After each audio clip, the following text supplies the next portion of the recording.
Whenever we embark on a new quest or journey of transformation and self-growth, it can be exciting, and we may have the urge to share our experience with those we love the most. We might feel so good about what is happening to us that we want our partners, spouses, family members, and friends to join us on this journey. Perhaps we feel like they need to join us on this journey moving forward. However, it can be really challenging when these loved ones do not agree with our ideas or join us on the journey. How can we best communicate with these individuals or try to find a happy medium? That is what we will address today.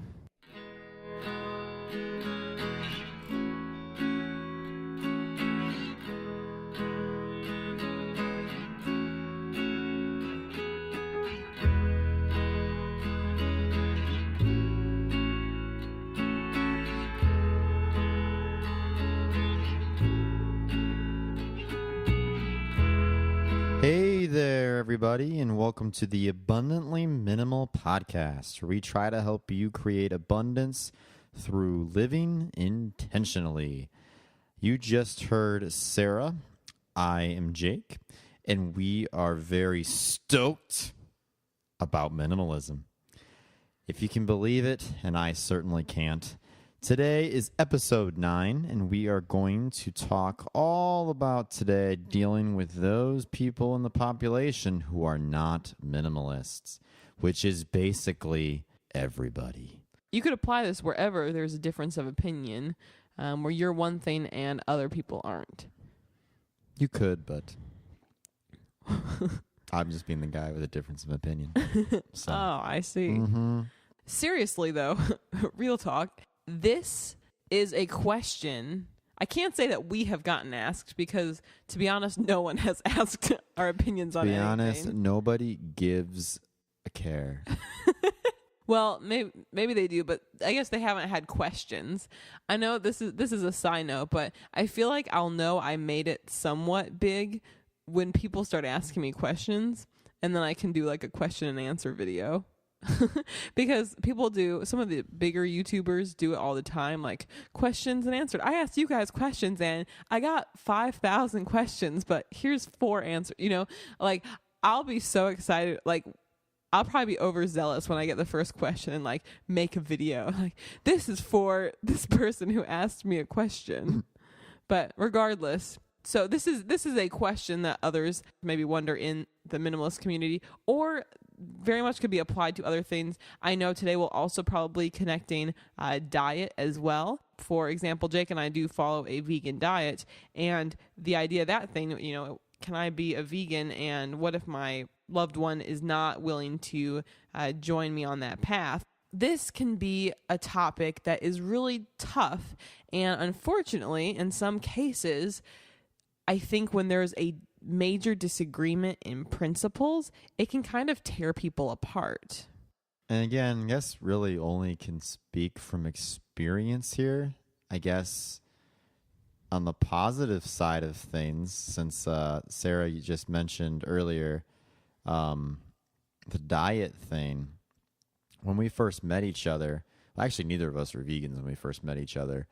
Sarah was a vegetarian, and I was a omnivore at the time. I can tell you that even though I think we're both pretty open people, it would be a lie to say that our differences in diet didn't cause at least some sort of stress, even if it was very minor, even if we were both okay with each other's diets. There's still, you know, the stress of, oh, what can we then eat that works for both of us?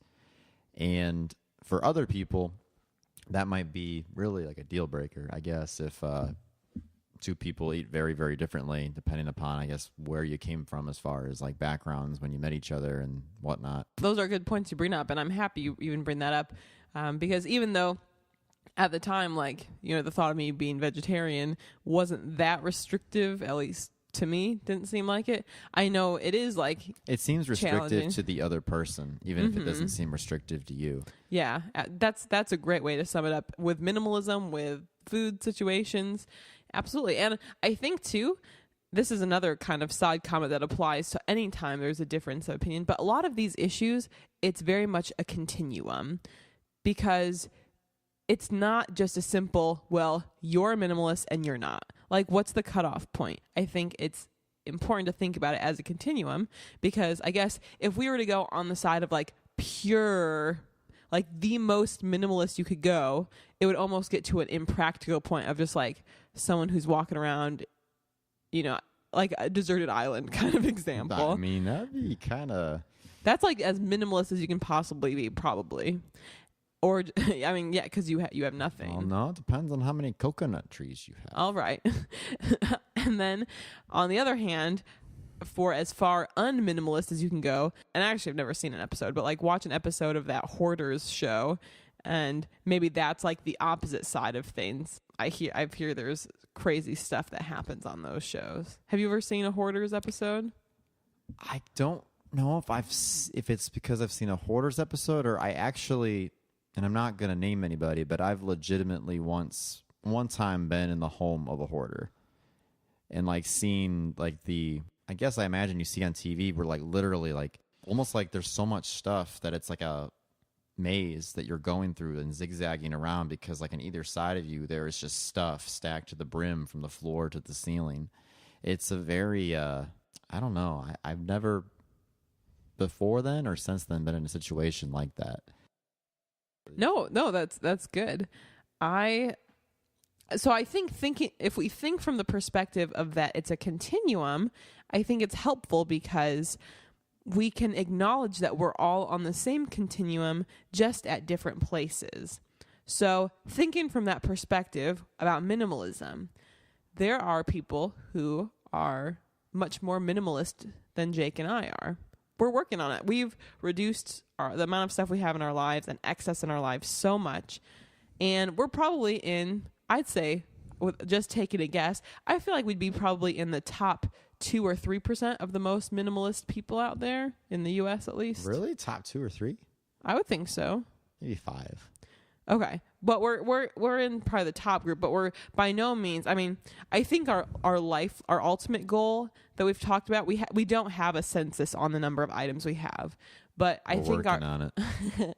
I think our ultimate goal is to each have 1,000 things and then have like 1,000 shared things was like our official goal. It doesn't really sound very minimalist though. It doesn't, but when you think about it, having 3,000 things total would put us at just 1% of the average number of items. Plus, what gets tricky when you're counting the number of things is you kind of get into, well, what counts as one thing? So for example, does each piece of paper I have count as a thing? But it gets tough to decide what exactly counts as a thing. Let's say for socks, for instance, did you count each sock as one item? Or do you count them as a pair, as one item? So it gets tricky. It's problematic to think about the exact number of items in that way.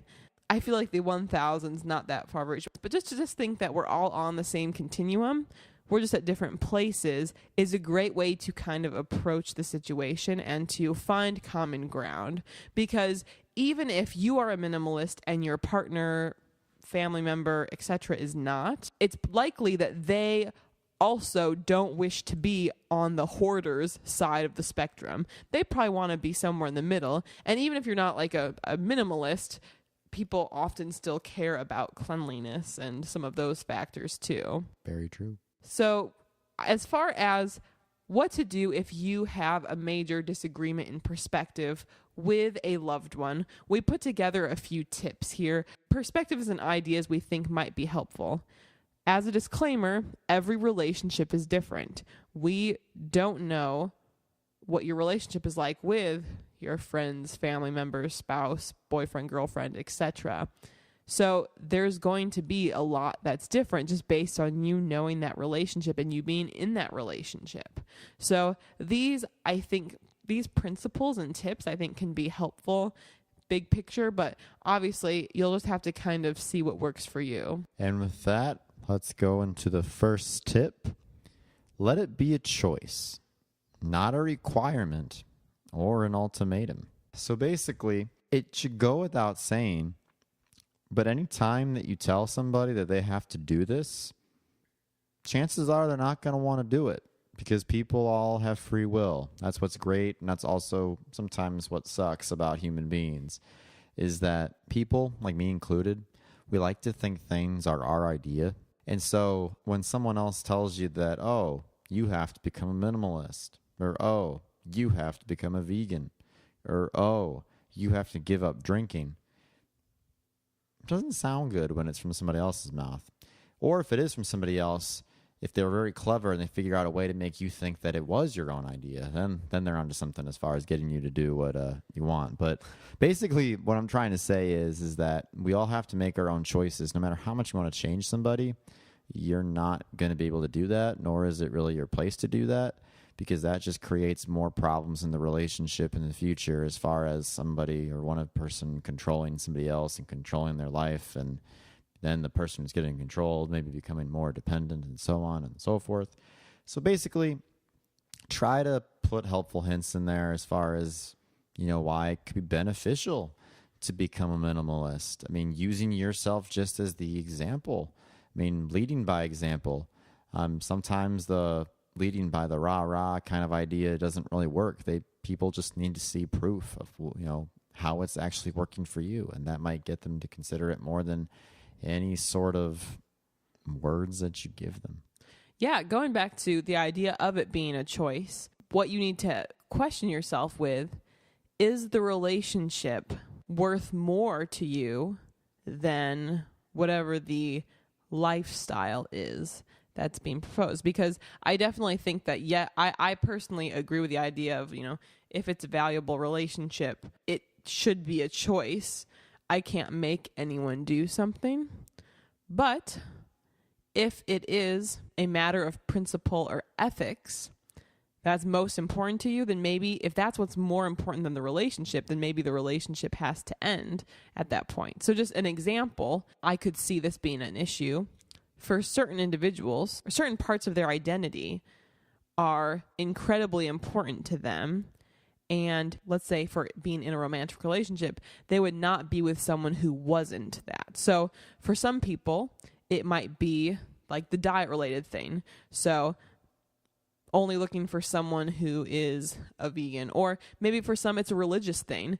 Someone who only wants to date and be with someone who's from the same religion. So in those kind of situations, maybe it is, or even politically, some people who would say, I don't want to be with someone who's the opposite political ideology. With any of these examples, if that principle is more important to you than a certain relationship, maybe that's just something you acknowledge that can be challenging. Certain relationships you have more control over than others. Just thinking of the idea of you can't really change your family.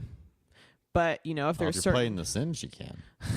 But if there's certain friends, or even who you're in a relationship with, those things can change. And so maybe you if it is something that's very important to you and the other person doesn't choose to fall that way, maybe then it is worthwhile to end that friendship or relationship. That's, not necessarily that's not what the point of today's podcast episode is, but I think that's an important acknowledgement. And it doesn't make you a bad person if you go that route and change relationships to have people closer around that more closely align with your values. Don't just shut out people just because they're different, but you owe it to yourself to spend time with people that challenge you to grow and challenge you in a good way, and share some of your just basic core values and opinions. Not necessarily opinions, but values about life. And we even, just to use ourselves as examples of how one person's been on a certain path and then maybe the other one has followed. For me, I was the one who went vegan first, and then Jake went there too eventually. It was really important for me to not pressure him into it. And I do say, or I would say, and maybe Jake can speak on this, I would say I did not put any pressure on him to transition. I was never like, hey, I need you to do this. You need to do this. I feel like I almost sometimes would be like, hey, do you want to order this? At a restaurant, they've got this, burger or whatever. that sounds like something you might enjoy. And then he would be like, oh no, I don't really want to do that. It's reverse psychology. If you reverse psychology people, again, you get them to think that it was your idea, and then everybody wins. I know it's what she did. I don't really think I was thinking from that side. Or even right now, you're kind of more so in a phase, not to say that I'm not, but you're really motivated right now by ethical fashion and using ethical materials. And so you've kind of been wanting to get rid of anything that you wear that's polyester or has trace amounts of polyester in it. Well, I'm not doing a good job right fabrics. now. I'm wearing a partially polyester hoodie right now. But that's the thing. You're like, you can probably tell me what percentages of fabrics all of your clothes are right now. He's done so much transitioning with that recently. For me, I definitely value it. I'm not really at the place where I'm like, oh, let me get rid of anything that's got some polyester in it. But that's a space where we're currently different. But after you've started doing this, now I'm looking at the fabrics more, and it's rubbed off on me, and I'm also seeing more value in it now as time goes on. So it's funny how that works. Those are just, two specific examples that aren't necessarily related to minimalism. You're actually a better minimalist than me too, I think sometimes. Like, he'll have his stuff he'll get rid of so much, and then I'm like, well.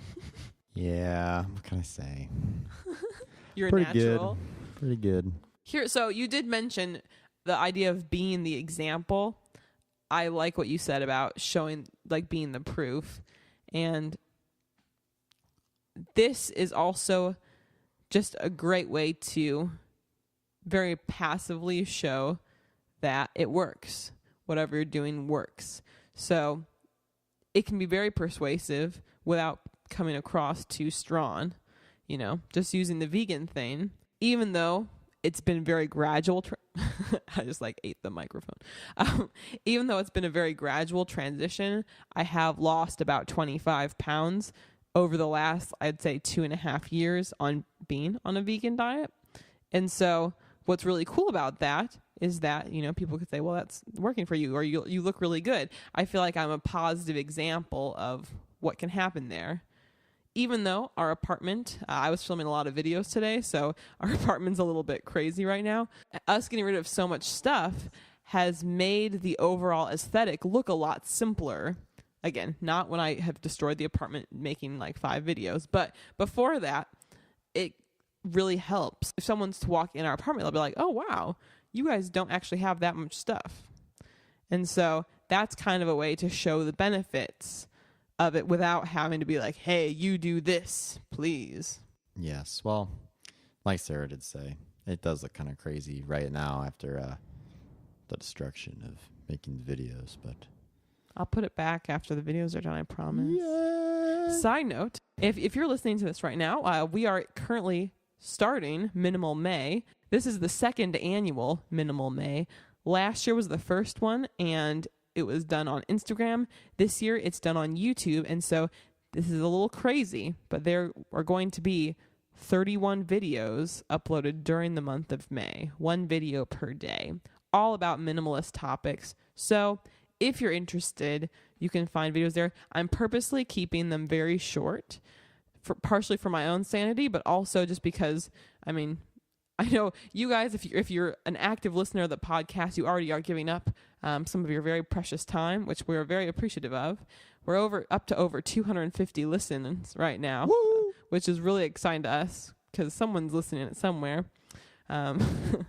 But regardless, these videos will be up there to help if you are interested in learning more or having more of a visual component. In addition to the podcast episodes on YouTube are not going to be uploaded in their full form. We're going to have a short highlights video that's made about the content of the podcast if you don't really want to spend all of the time listening to what we talk about. So going back to our tips here, what's another tip, Jake? Take small steps together. I guess really as far as this step goes, this small step, like we keep saying, no changes are really made, as the cliche goes, overnight. It's gonna take a long time in some cases for it to happen, and that's okay. Especially if it's something that you guys are going through together, being you and whoever it is, I guess, that we're talking about that you live with in this case? Is that like kind of the It can be anyone. subject? Or you like in a friend or whatnot? If like you guys are working on this together, then it doesn't have to be something that happens overnight. Even just like when we got started with this, I think we only got rid of like one item or something like that.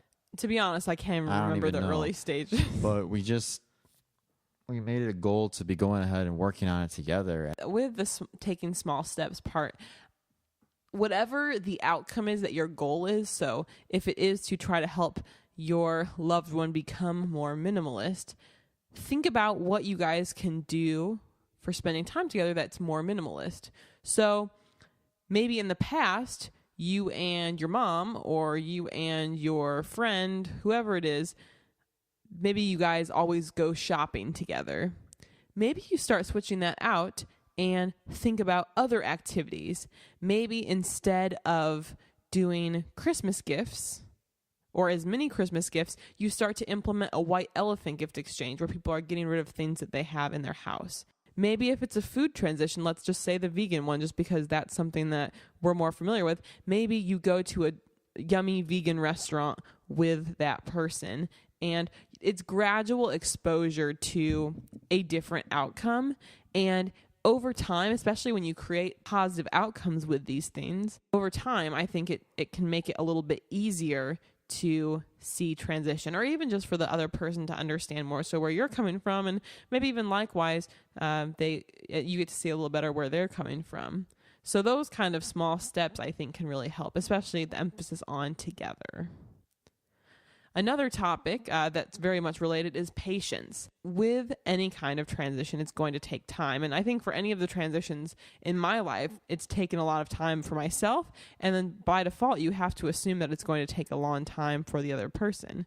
Sometimes it works for people to be kind of jumping in dramatically, cold turkey, as they say, whether it's a diet plan, whether it's working out, whether it's getting rid of everything, having a packing party. I think, though, for most people, it doesn't really work too well to do that. I mean, some people have got the personality where dramatic change is okay, but I think for the vast majority, if you drastically change your lifestyle overnight, the shock of it is going to, mess with you that you wish that you hadn't done that. But exactly. If you do it gradual, though, it's like almost not even noticeable until you've gone so far down that path because you've been doing a little bit here and there that you're like, man, I really have made drastic progress, or I've made a lot of progress. I think that's the key for me in doing this whole thing is if you told me to like get rid of everything right away, I would have said you're crazy. But just getting rid of like whether it was one or two items to start, and then we played a game, the minimalist game, where they have you like get rid of one thing like a day, like based on the calendar, and then like 2 days for the second day, and so on and so forth. And then pretty soon it just goes beyond that, where you're just literally like me, just looking around the house all the time for the next thing that you can try to part ways with and convince yourself that you don't need, and then go ahead and pitch it. So, but yeah, it's just as long as you get started. And I think that even if you're trying to convince somebody else who's not minimalist, just make a game out of it to start. And maybe that's a way to go ahead, and even if they're not wanting to be minimalist, it has the same effect if they're just getting rid of all their stuff just to try to beat you. And even just overall exposure is going to make it easier too. For my own thing, I think I'm not trying to make this all about food today, but I think the food example is an easier example to connect this back to. But just looking at the vegan transition, I've been vegan for about 2.5 years at this point. And with my family, I've seen a big transition. Before I made the switch, I was vegetarian for a while, and my sister has been vegetarian her whole life pretty much. We weren't really a family that consumed meat at home growing up. But what's been interesting for me to see is that just the kind of awareness of the vegan diet, and even I think somewhat like vegan choices in the house, have increased dramatically since I first started making that transition. Or even just concept of whether or not a product is vegan. Like there's these little steps that we've seen that hasn't necessarily been anyone pushing anyone to think a certain way, but just like the awareness changes over time. Even myself, just a couple months before I started making the change myself, I even said to a class of students when they were asking me, because I said I was vegetarian at the time, and they're like, does that mean you drink milk or whatever it was? And I even specifically said the comment, yeah, I could never give up cheese. Like I literally said that to a class full of students when they were asking me about it. And then just a couple months later, I gave it up permanently. And so it's just interesting how time does really help us evolve. And I think that's maybe the goal in life, to keep getting better, to keep being a better version of yourself. And that just happens over time. And I think maybe the most important concept here is communication. Jake, do you want to touch about communication? Sure. I mean, I feel like it kind of just reiterates what I've already said. Just being honest about what you want. That's really what it is. If both sides are just honest about what they want, then everything's going to be okay. I mean, then you find out if you're incompatible, then you're incompatible, as far as if you're both wanting different things and nobody's willing to budge or give. But I mean, as long as you just talk to whoever it is in question that you are wanting to have this minimalist conversation with, just talking your feelings out. I guess it's just, again, I'm just full of cliches, but I mean, talking it out and figuring out where you stand and where you're at, and maybe you can find some sort of common ground. Maybe you can convince the other person to give your way a try, or at least understand why you're doing what it is that you're doing. I don't know. I guess for me, I'm really pretty easy to compromise with, or just in some degrees just going with what happened. Like when Sarah went vegan, like I didn't really care. I mean, great. If that's what makes you happy, that's awesome. I have no problem with it. Like I said, she was already vegetarian and I was an omnivore when I met her. So we already had like a dietary difference. So it was kind of weird at first, but it didn't really matter. You understand why she's doing it. And like I said, I'm pretty sure she knew what she was doing when she didn't tell me what to do as far as eating the different food. I think it also helped that I can't cook for fill in the blank, and Sarah can. So hey, you made some I delicious cook some pasta mad the other day. pasta, some mad spaghetti, and I do some oatmeal. That's my thing. You made me a tofu scramble one time. Yeah, that was like a horrendous experience, but I did it. He watched my YouTube video tutorial to be able to make it. Yeah, so it works. But only minimal. Watch it. It does wonders. Yeah, I think it also helped the fact that I can't cook and you do, so I kind of went vegan by default if that's what was there to eat. So I don't know if I would say that's only the reason. I mean, when you're around somebody, like I think honestly, if you're wanting to like convert people, basically you spend more time with them. And like if you're the strong-willed person and I'm not the strong-willed person compared to Sarah, then there will be changes. And it's just like people are good, I think, at heart. So like if they know the reasons that you're doing what you're doing is like for whether it's vegan for like the animals or the environment or your health, or like with minimalism, same thing, like your health, well-being, using less resources and whatnot, saving the planet. I mean, people want to be heroes. I think people want to be heroic in some way. So if they're seeing you doing this stuff and they see that you're not like dying and like suffering because of it, which I mean is absurd that you would be in the first place, then of course I think people are going to want to follow along. Even if they say that they're not going to want to follow along, even if they give you crap because they don't want to follow along, like you said, Sarah, they still kind of do follow along. Just even people that I know that would never, I feel like have used like the word vegan or like cared before just because I do it, whether it's like friends or like family or whatnot. I mean, they're kind and considerate about it, and I think are more conscious about it, or like how reasons why I'm dumping, for example, all these clothes that aren't really ethically made or not necessarily good for your health or whatnot. Some people I've talked to, like they're interested, they're intrigued at least. Not like they're going to go do it, but maybe, it's something that sticks in their head, and maybe it's plant something the that seed. it's all you can really do. Plant the seed and let it, if it grows, it grows. If it is stagnant, then it's stagnant. So just as long as you give the opportunity, give the seed, then see what happens. And going back with the communication idea, it's definitely, I fully agree with everything that Jake said.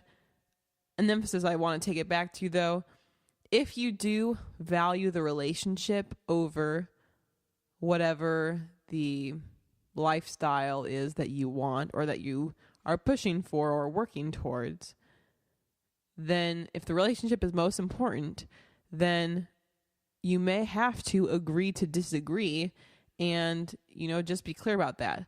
I think a great example to see kind of how terrible things can get with very divisive opinions has to do with the election, the U.S. election of 2016 for president. The country was so divided and just angry, and I think it's really easy sometimes when we hear something that's so far from what we believe, it can just make us really angry and stressed out and lash out.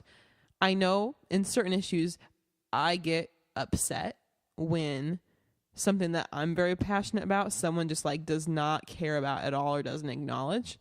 I mean, there could be, I do have some stronger opinions about some of this stuff. So it's something that I'm very passionate about. So when someone just, makes a joke about it or does something like that, that is hard for me. And I do get kind of worked up and want to get in kind of that militant state sometimes. But acknowledging that, well, I think it's important that respect is shared on both sides. Sometimes you just have to kind of let it go and know that you can only control your own choices and that you can't change someone. You can't guarantee that.